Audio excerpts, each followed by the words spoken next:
Up next, we have Denver Holt. He's the founder of the Owl Research Institute and one of the world's foremost experts on owls. He leads the Cornell Lab of Ornithology's Snowy Owl Species Account and has been featured by National Geographic, the New York Times, PBS, and David Attenborough's Life of Birds.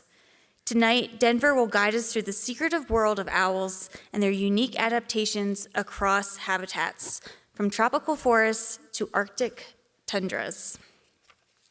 Let's give a warm welcome to Denver Holt. Thank you. All right, thanks a lot. I don't know where you get that information, but you don't need to say much. I work from the right, so I'm over here. First of all, I just want to say the guy with the trumpeter swans, they show up in my backyard all the time, and some of them have the old collars on from 12, 15 years ago when the tribe put them on. I live on the Flathead Indian Reservation, and so I always, identify them, and then I call it in. And then to the Shoshone woman who just spoke, I'm going to go back and talk to the meadowlarks and see what my crew is saying about me when I get back there. So thank you on that one. So, thanks a lot for having me, everybody here, and I'm glad to be here. What I'm going to do is just talk to you about owls. We have a lot of projects going on, and I feel like I've been working on owls my entire life. And the data for each project we have stands on its own. It's all numbers. That seems to be what we do. But in working on several species of owls and some around the world, you'll learn a lot about them. You have a lot of questions. And so tonight I'm just going to say some of the things that I think are cool about owls. Instead of just showing you data and this and that, I'm going to say these are things that I've learned that I think are kind of cool. These are some of my future questions. I've been at it a long time. I'm still learning. Heading for my 35th year in the Arctic next month for snowy owls. 40 years on long ears, 40 years on boreals, pygmies, so-and-so, and all that stuff there. But these are some of the things I think are cool. And so I'm just going to tell you about owls and how I got started. A kid walked into class. I was taking an ornithology class at the University of Montana. Kid walked into class, said his dad found an owl in a hole in a tree. So my buddy and I went out there, and we said, oh, this is kind of cool. We found the owl, and there happened to be two owls in the same tree. Pygmy owl and saw-whet owl nest in the same tree. And we thought, we were juniors or something. I thought, we should study them. But, who were we? We didn't know anything. But we sat there. We skipped all our classes. We took notes, and we had stints that we would do this and that, flunked all our classes, published 2 papers. They weren't very good. They were 20-year-old papers, and all that stuff there. But that kind of was it. Kind of set me off on owls. And not a lot of owl researchers in the world, or far fewer who have dedicated, their lives to studying owls. So that's that. What is it about owls? They're probably one of the most widely recognized groups of animals in the world. Clearly one of the most popular groups of animals in the world. All I keep hearing about is great gray owls since I've been here. And what is it? Is it the cries in the night, the hoots and the toots, or just being out at night that lures us to owls? Is it that they kind of look cool? Is that why we like owls? Or is it something else? Is it they have a big head? They have a relatively flat face. They have symmetry, the eyes, the nose, the bill, and some of them have funky hairdos like us. Maybe they look like us, and that's the attraction. We often are attracted to animals with big eyes as well. So maybe that's it. Whatever it is, we are really attracted to owls. And almost every time I give a talk anywhere in the country, a pretty good crowd shows up because everybody likes owls. All right, so how long have owls been around? Well, there's some really interesting stuff. And, big bones, as you would know, from big mammals survive geological time fairly well. Well, it's the same thing with birds. So the femur survives geological time pretty well. And excavations in Wyoming and Colorado and stuff indicate that owls have maybe been around about 65 million years. Now, most of the families have died off and new families have evolved, but the early prototype owls have probably been around about 65 million years is what we think. All right, and anywhere where there is people, there is recognition of owls. So you can go to, let me just see I do this right. You can go over to France and all these caves in France that they discovered, it wasn't all that long ago. They crawled inside and there's etchings on the walls back to in the Pleistocene, anywhere from 15 to 36,000 years ago, there's etchings on the cave walls of owls. So people clearly recognize owls.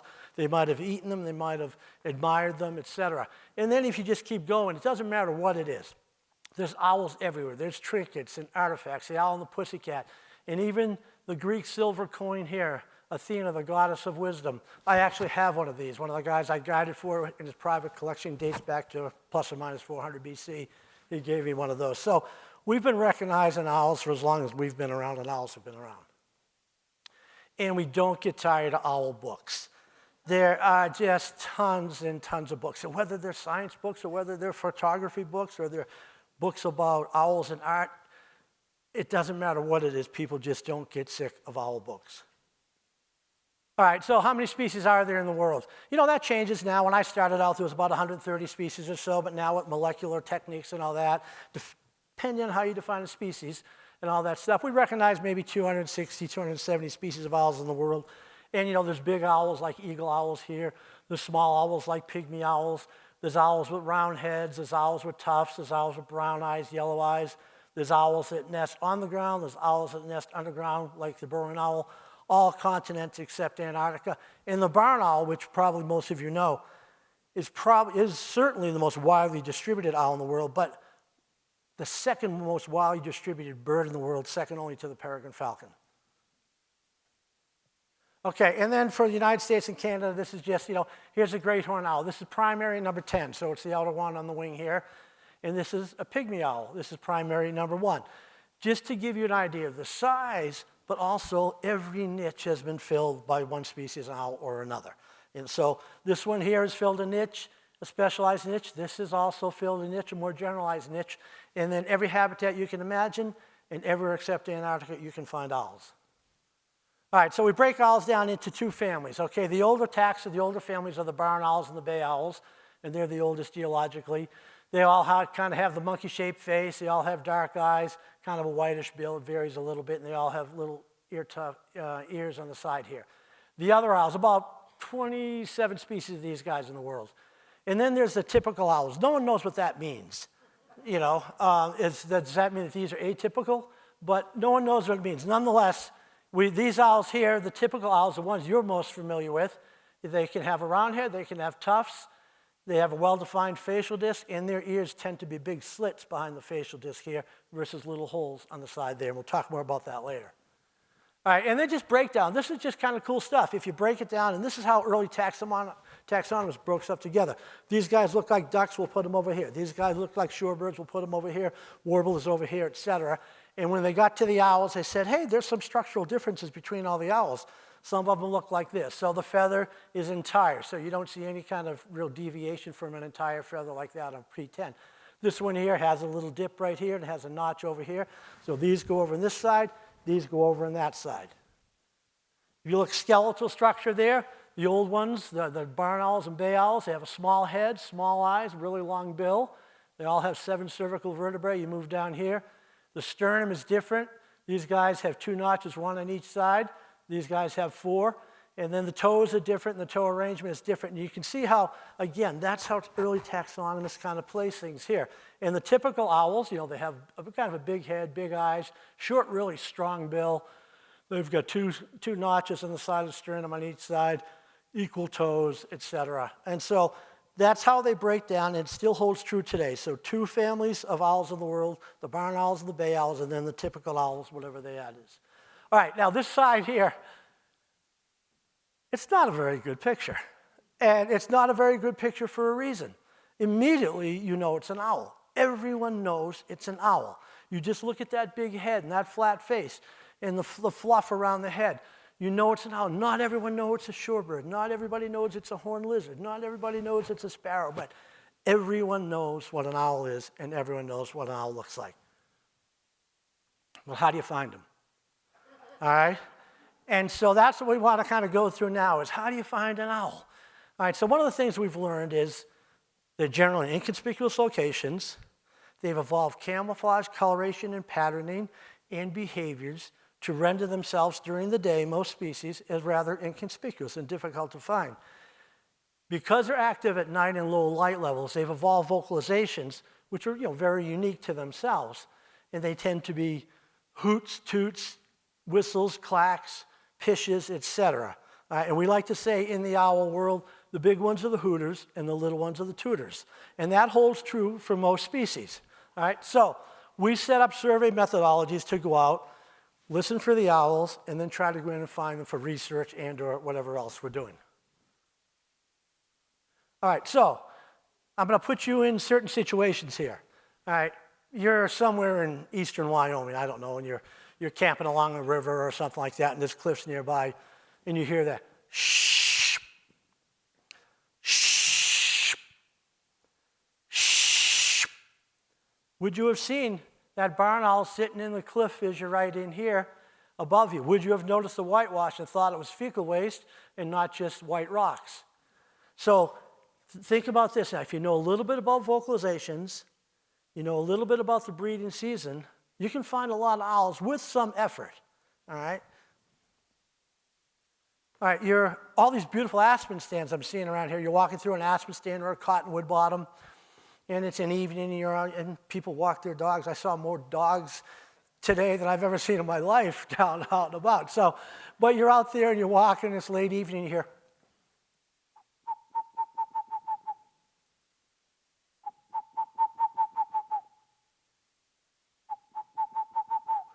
and you say, hey, the guy in Jackson said the big ones are hooters, the little ones are tooters. Would you see that western screech owl sitting in a woodpecker hole in the tree? Or the magic bird around here I'm hearing these days.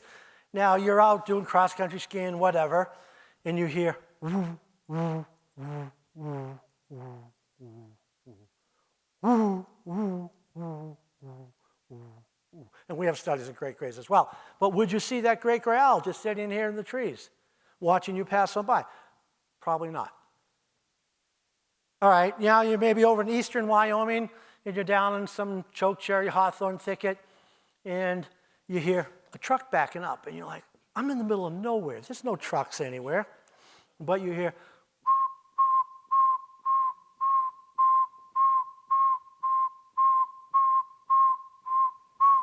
would you see that little solid owl as big as my hand sitting in the thickets? Maybe you would see the whitewash down on the branches, and that would lure you into it. All right, right here in Jackson. All right, so it's, let's say it's January. All right, and you're walking around, and the town is quiet. I was here like 40 years ago. I'm amazed at what's happened to this community. So anyway, but you hear, woo, woo, woo, woo, woo, woo, woo, woo. And then you hear on the other side of the street, woo, woo, woo, woo, woo, woo. And then you say, all right, one's a high voice, another. That guy said, big ones are hooters. Maybe this is a hooter. And then we know that males have a deeper voice than females in most species of owls. So maybe you have a pair breeding right here in town in Jackson. Great horned owls. Same thing, you're over in eastern Wyoming, walking through another thicket, and you hear woo, woo, woo, woo, woo, woo.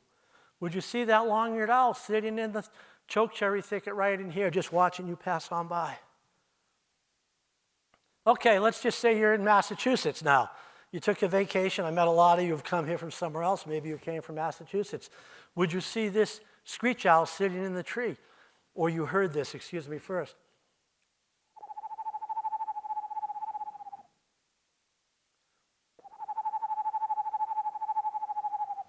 But would you see him roosting in the tree, or would you walk on by?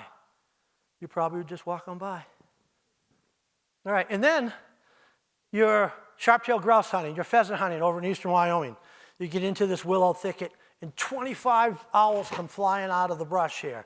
You didn't hear anything, you just kicked them all out. And you say, someone calls up, somebody says, I saw like 25 or 30 or 50 of these owls.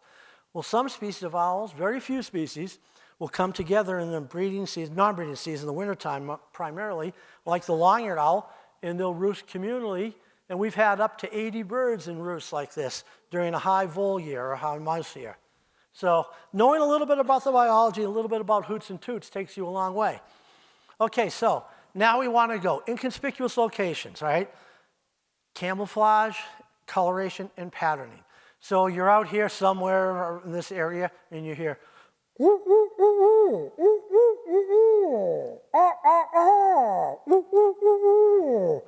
and you say, well, it's got to be a hooter, number one. And then one of you says, oh, isn't there that saying, who cooks for you, who cooks for you all? But would you see that barred owl with its camouflage coloration? So think about the camouflage and the patterning. So owls are hiding by day, and they've evolved kind of like the natural, soft, natural colors, the melanins, the soft browns, the soft blacks, the grays, even the tans and this light reddish and yellows in order to remain inconspicuous by day and then hunt by night.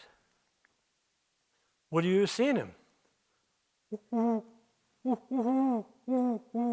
But look at the camouflage coloration. Just think how it's all evolved.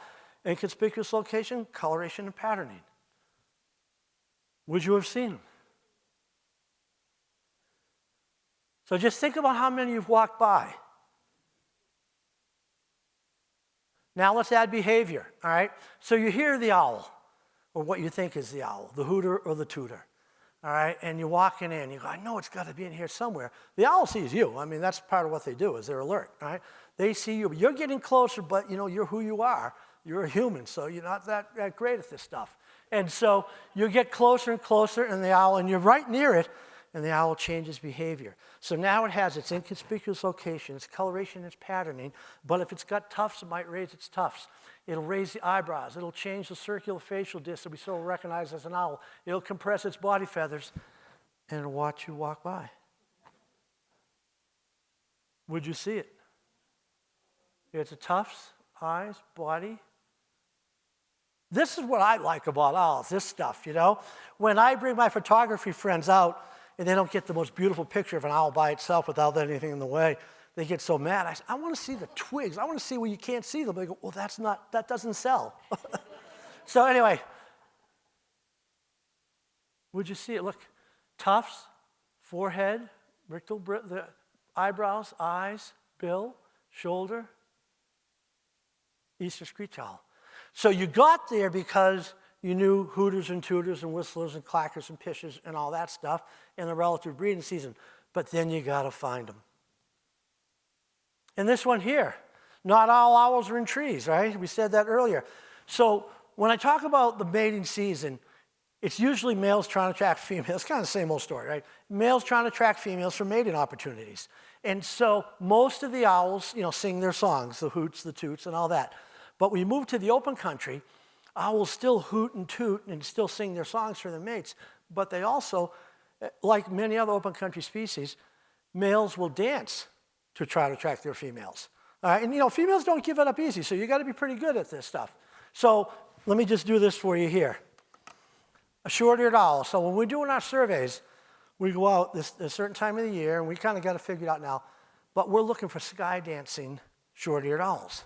And so what these guys do here is they'll come up from the ground, the males, they'll come up from the ground, they'll get up to 500 feet or so, and then they'll start their hooting, and then they'll do shallow dives, they'll bring the wings under the trunk of the body and clap them together, come back up, and it's like this here. So you gotta know it, and you can't go see it where I live. All right, I'm a male short-eared owl, it's breeding season, I need to have a mate, and so I fly up,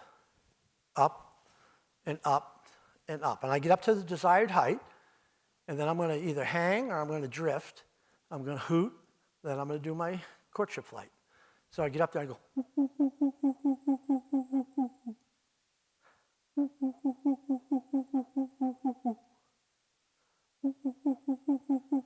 I dive, come back up. I dive.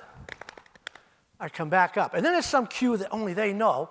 The male will come down, rocking back and forth. The female down there is like, oh, my main man, you know. I hope you have some resources, because that's a pretty good dance. And then we usually do our nest searches in those areas. So we watch for the courtship flights, and then we'll do our nest searches. But, you know, like all the other owl species, they're easy to miss. There she is on her nest. She got her tufts up, her eyebrows up, her bill, her eyes. And her coloration matches the dried grasses. So one of the things that we try to tell managers is don't go in there and burn those grasses in the spring because those are important for short-eared owls. They've evolved the streaking just like the vertical structure of the grasses, and the colors match it. There's your bird. Isn't that the one everybody wants around here? Look at this. Here's your great gray. Would you see that walking through the forest here? Okay, you got the point. Okay, but then you hit this. So how does this work in everything I've been telling you? All right? Now, okay, this is the tundra. This is our research area up on the tundra. Well, it's easy to see a snow owl when the snow's all melted, particularly with binoculars. With the naked eye, it's a little more difficult, but with binoculars, it's a lot easier. So here they are on the tundra here, but most of the time, why snowy owls are white, there's no doubt about it. Most of their life is spent in a snow-covered environment.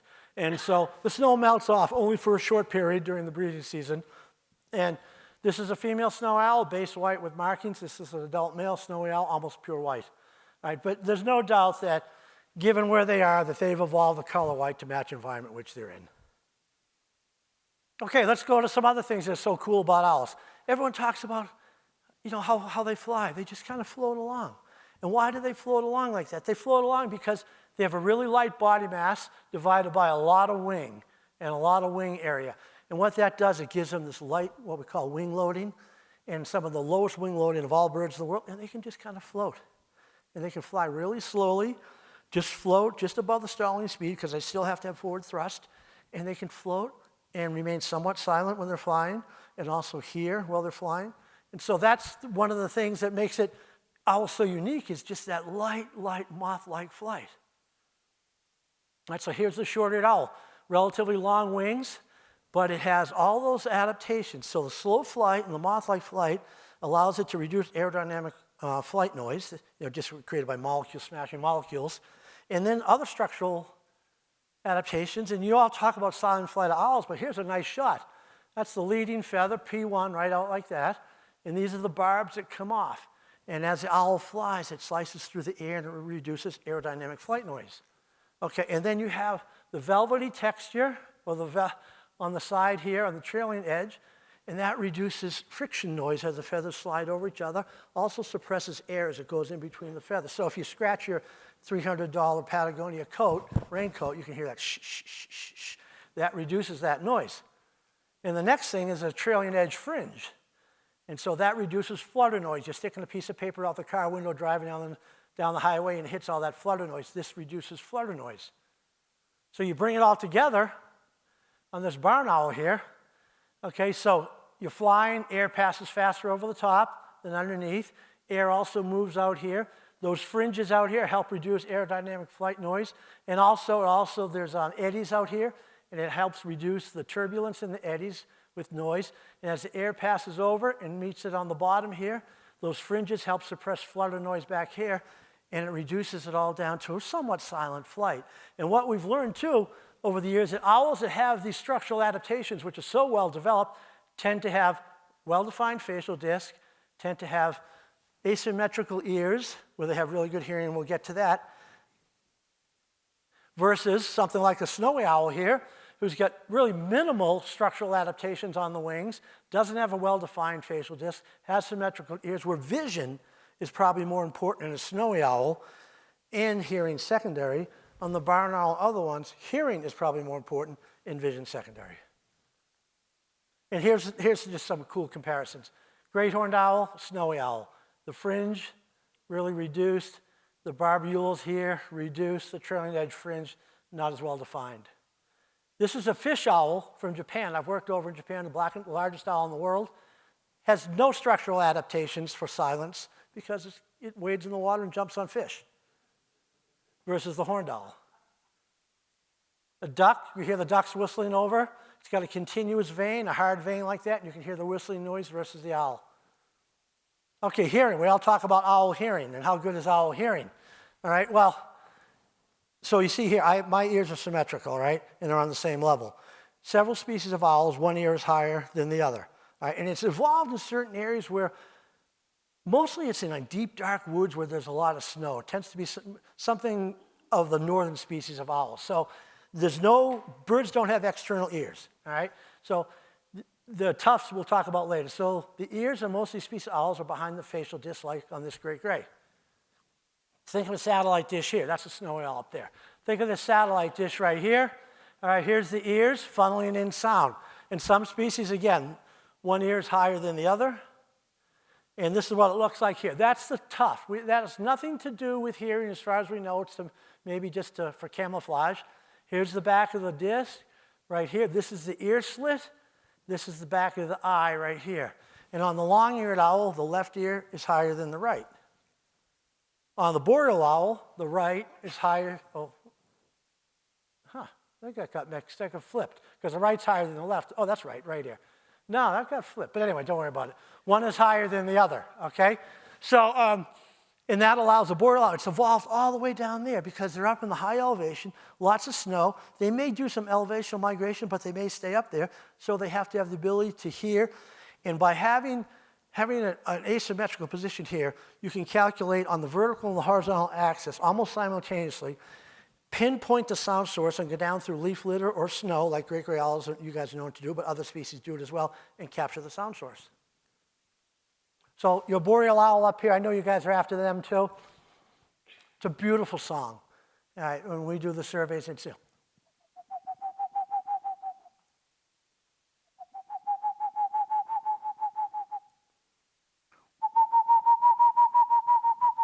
so you're on 5 feet of snow, 10 miles back in the wilderness on snow machines and stuff. It's the only way to get back there, and you hear that. But if you heard that, would you see that boreal? And all that boreal has to do with that big kind of squarish, roundish head, whatever you call it, is get the noise in front of the two ears. So it hears something, white noise is high and low frequencies, turns its head, pinpoints a sound source, and is able to go right in and capture it under leaf litter or snow. Okay, then speaking of hearing here, this is the barn owl, the one I talked about before. The left ruff on the barn owl is really small. The left ear points like this. The right ear points like that. And so they can go in, and again, almost in complete darkness in the experiments, and they try to fool the owls, and it catches the sound source like almost every time.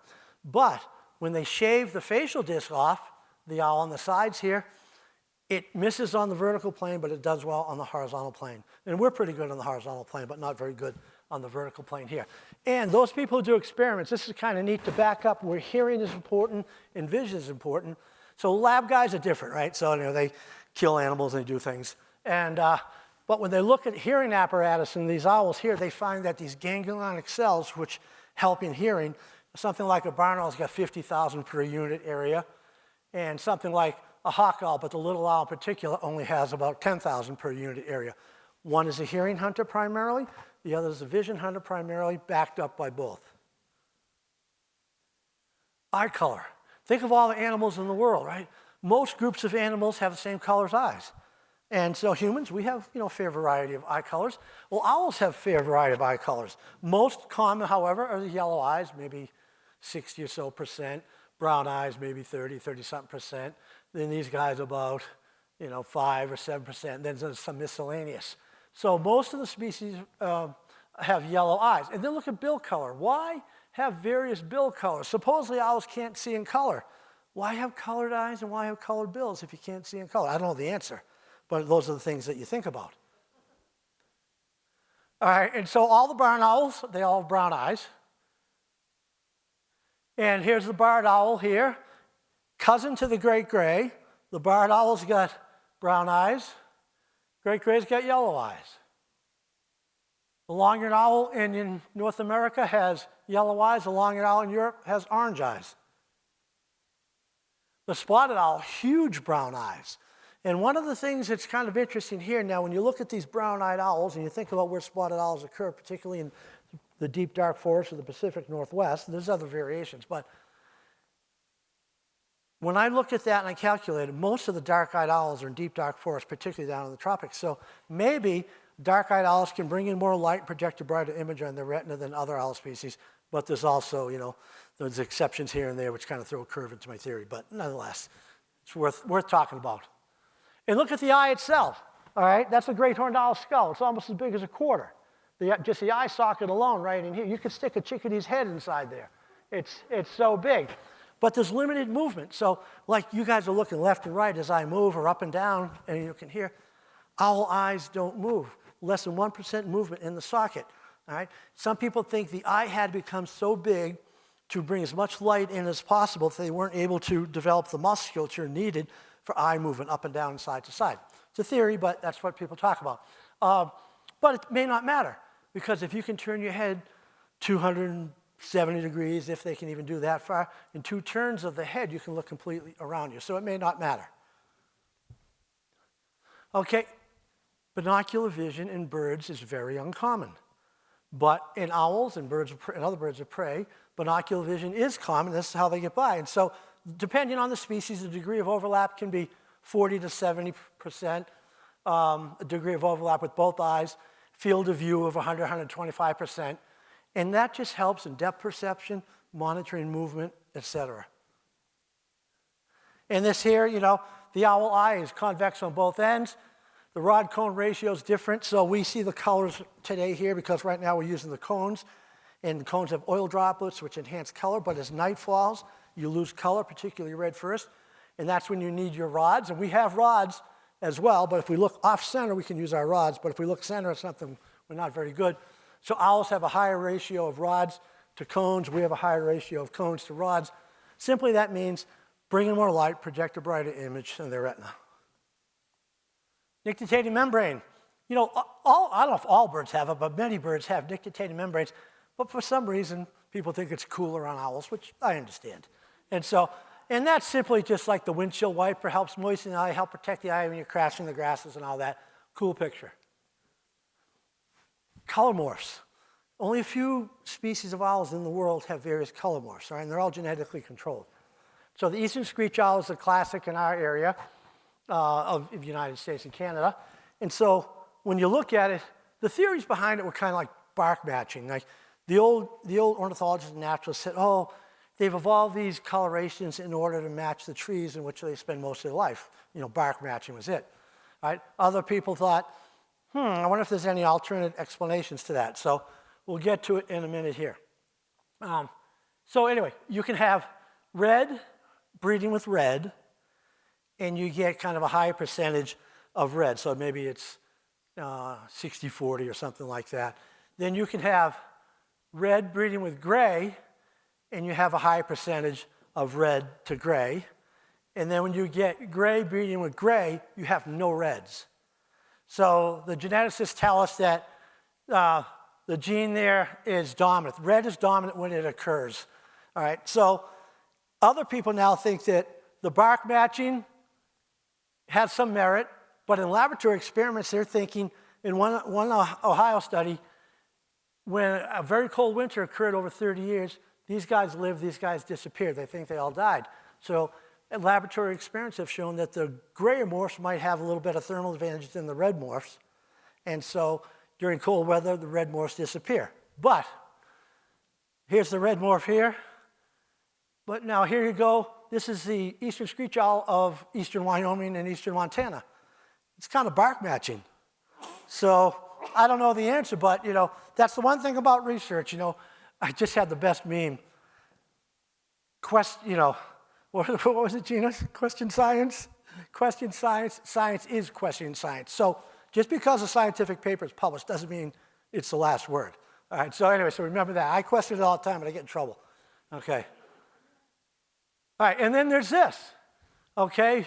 The snowy owl. This is an adult female snowy owl, base white, you know, clearly because of the habitat in which they live. But she has these brown markings on her.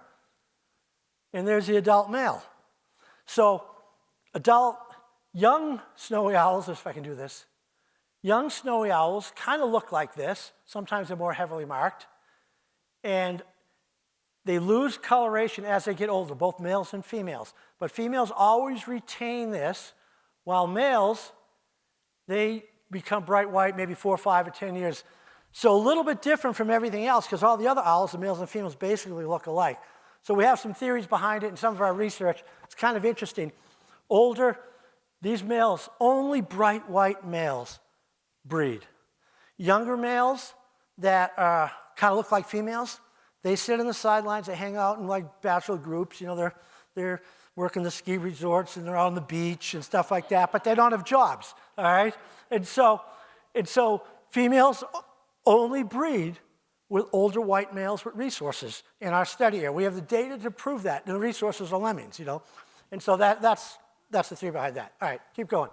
Not to be confused with albinism or elusivism.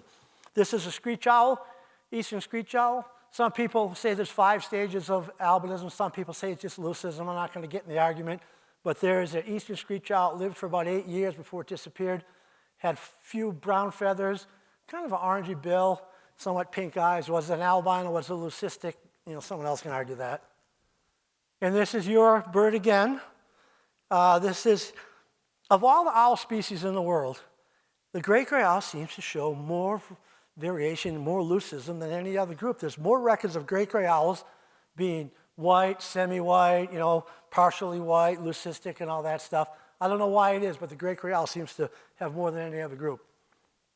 Okay, now let's do the breeding season. So I already told you why be bright white, and again, that's what we think is going on. We think that female snowy owls can look at these bright white males and say, you know, he's an adult, number one. He's got a territory, he's got a house. He's got resources, you know, whether it's dollar bills or lemmings, he's got resources. If I mate with this guy here, my chances of raising a family are better than the guy over here. He doesn't really have much. He's a good guy. Maybe in the future he'll be okay, but right now he's just nobody. And so that's the breeding season. And it's a really great breeding season of owls. So males and females come together. I like the breeding system, but I get in trouble saying it. All right. Girl has her job, boy is his job. All right? They come together. There's a little overlap in responsibilities, but it's a team effort to raise a family. So the female lays the eggs, she incubates, she broods, she feeds the young. The male hunts, he brings home the food, he defends her against predators. They raise a family, hopefully to fledgling, hopefully to successful reproduction in the future, and then they're part. And that's it, it's over. Until next year when you find another mate and do the same thing. All right, so it's the onset of breeding, hormonal increases in prolactin, estrogen, and other reproductive hormones, and the feathers just fall out. Owls have a single brood patch here. There's an infiltration of blood, and so you get this highly vascularized brood patch here that the female applies to the eggs, and usually it's about 100 degrees or so, plus or minus. All right. Eggs, all owl eggs are white, so think about killdeer, think about some of the other birds that you know that have camouflage-colored eggs. But all owls have white eggs, and other chicks hatch out white. And if you think about it, they're active at night. They're incubating in the daytime, out at night, so they're not off the eggs during the daytime. The female sits there during the daytime. So she probably doesn't have to, you know, have camouflage eggs because she's there all day long, and into the night, then she takes her breaks. Those owls that nest in cavities, it's the same thing. You don't necessarily have to have a camouflage egg if you're inside a hole. So they all have white eggs. They all have white chicks when they hatch out. They're what it calls a prototile. Their first down's all white. Their eyes are sealed shut. Here's the egg tooth. They pound it out. This one's cracking out right here. They hatch asynchronously, generally in the order which they're laid. So in some snowy owl nests that we work at, a chick can be 1 day old, and its sibling can be 10 or 12 days old. And they grow very quickly. There's the asynchronous growth, the younger ones, and they go into their second down. And their second down is kind of interesting. It's kind of a compromise between a camouflage down, and in the case of the snowy owls, maybe thermal regulation, because that gray down heats up really quick in the summertime. And if you grab a young snowy owl chick, your hand warms up very quickly. All right, and then, you know, just birds have 2 to 4 toes. Owls have 4, and they have opposable toes out. So they can take, my thumb here is number 1, number 4 is opposable. So they can rotate that around when they're perching on a branch or when they're walking. And when they're going for prey, they can rotate number 4 out in order to have a higher surface area to do that. And then also, too, you know, it's just like our fingernails. It's keratin. And they hurt when they grab you. And then you can tell a lot about legs. So again, you're in eastern Wyoming here, and you have the boreal owls. You know, if you're on the hot prairie breeding, you don't need to have a highly, you know, feathered tarsus here to keep yourself warm. The ground's hot, so you wouldn't want to do that. You'd probably overheat. And then also, too, you're migratory for the most part to warmer climates, so you wouldn't have to do that. However, if you're a boreal owl living up here in the Tetons, just like a snowy owl, the great gray owl, you develop a very, very heavily feathered tarsus, clearly for thermal regulation to help keep you warm during the winter months. And this is the ultimate, the snowy owl. And you can just see how long the feathers are, and they wrap all the way around here. And it's a very, very big, powerful foot. And then here, this is some of the other things you look. You look at the face, all these bristles, these rictal bristles here, really, really heavily packed in these northern species of owls. They have tactical function, but do they have some other function? Do they warm air as it comes in during the cold Arctic winters and stuff like that? I don't know the answer to that, but they're highly packed in, or they just keep the nose warm. Versus a long-eared owl, which is more temperate, not as highly developed. An elf owl, which has, it's just sleek. It doesn't have much and nothing on the legs here, not much here. You wouldn't want to be in the desert climate. And then this is cool, too. This is what I'm talking about, lemmings, all right? Food, all right? Food makes the world go round, okay? You got to monitor reproduction. You can't just count animals and say everything is fine. You have to find out if they're reproducing or not. So this is what it looks like in a good lemming year in the Arctic. Right here, those are 56 or so lemmings piled up at the nest. And the females sit on the nest. They scream. They're always screaming. And the males provide food, and they bring it in. She'll sit right in the middle. Oh, shoot. Sorry about that. She'll sit right in the middle here, and all she has to do is just reach out. And reach out and grab. We didn't put them like that, and they put them like that. And then it's so cold up there, they don't rot very fast. So they can do it. So I think we've had 85 piled up in one nest. Okay. All right, and then so we go from lemming to pellet. They swallow it down. They cast out a pellet to piles of bones. So one of the neat things about pellets and owls is that their digestive enzymes are not very acidic, like 2.5 or 4.5. Hawks, on the other hand, digestive enzymes are very acidic, 1.5 or 6 or something like that. So hawks digest a lot of bone, owls don't. We collect the pellets, and it gives us a relative good idea of what they're eating. There's other methods to add to that as well. And you can just see, and if you look at these things, we have a pelvis, they have a pelvis. We have radius and ulnar, femurs, jaws, skulls, very, very similar. And for those of you who are retired and you want a second job, you can go collect owl pellets and sell them to schools for $3 a pellet, I mean, some biological supply houses are making a ton of money on this. And that's what it looks like. This is a student project. This is what I put the students through. You guys count the pellets, all right. Okay, and then, as we kind of get close here, I've always wondered if barn owls are the oldest taxa. They're the oldest group. I can't remember how many, million years they go back and all that stuff. And they're round-headed. Then how did tufts develop? Why did tufts? Were the original owls all round-headed? And so if you look at that, and you look at the molecular data, and the genera of owls in the molecular data say these are older than those. And as I started piecing that together, I said, as we moved up in an evolutionary scale, you said those are round-headed. The boreal owl, when it's trying to hide, it closes down and it puts up its little facial disc, almost to mimic tufts to try to hide.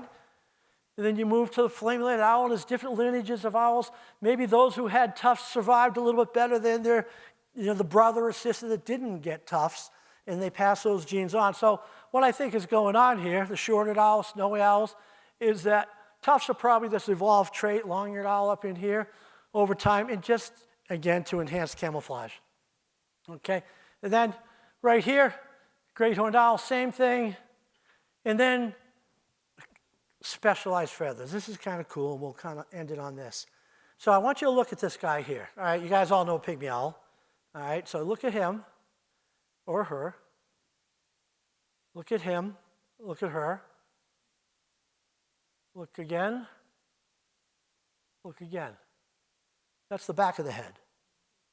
All right? These are specialized feathers on the back of pygmy owls' heads that are believed to mimic a face or mimic eyes or eye spots. Eye spots can have a variety of functions. It can redirect attacks if you're a fish, if you're an eye spot back on your tail, or if you're a peacock, it could be in sexual selection. I look at all my eye spots, come mate with me. And these guys here, we're not sure, but we did some tests. It was actually kind of cool where we did the eye spots, the front. We had models. We put them out, and the back. So we put these models out in the field on some kind of stick. We had a microphone.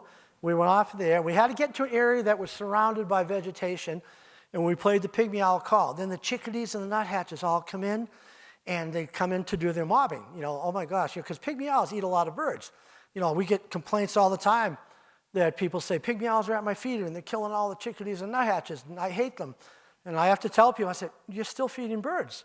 And so that goes over a little bit. Anyhow, so when we did this, right?